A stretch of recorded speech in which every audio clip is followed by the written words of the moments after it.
नीट paper फुटी प्रकरणाच्या पार्श्वभूमीवर महाराष्ट्रातल्या खासगी कोचिंग क्लासेसच्या कारभारावर आता कठोर नियंत्रण आणण्याच्या हालचाली राज्य सरकारने सुरू केल्या आहेत।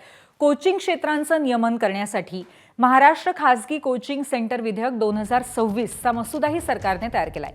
या प्रस्तावित कायद्यामध्ये डमी स्कूल आणि इंटिग्रेटेड कोचिंग पद्धतीवरती बंदी, शुल्कावरती नियंत्रण आणि नियमभंगासाठी तब्बल 50 लाख रुपयांपर्यंत दंडाची तरतूद करण्यात आली आहे।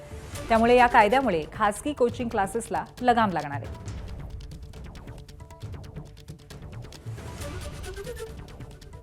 मसुद्यामध्ये इंटिग्रेटेड क्लासेस यावर पूर्ण बंदी असणार आहे। एखादा शिक्षक जर शाळा कॉलेजमध्ये शिकवत असेल तर त्याला कोचिंग क्लासेसमध्ये शिकवता येणार नाही, जी तुमची मुख्य मागणी होती। तर या मसुद्याकडे कसं बघतात आणि अनेक नियम यामध्ये सगळे आहेत।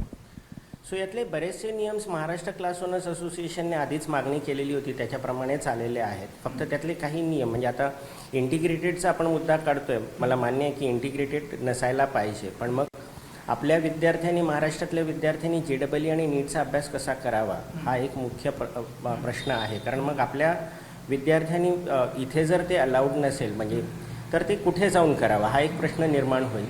आता याच्यात दोन मार्ग निघतील कदाचित, कारण आपण मार्ग काढत राहणार त्याच्यातनं। त्यातला एक मार्ग आहे की ज्या स्टेटमध्ये उदाहरणार्थ कोटामध्ये डमी स्कूलिंग वगैरे तिथे ऑफिशियली सगळं चालू आहे, त्या राज्यात मुलं आपली शिफ्ट व्हायला सुरुवात होतील।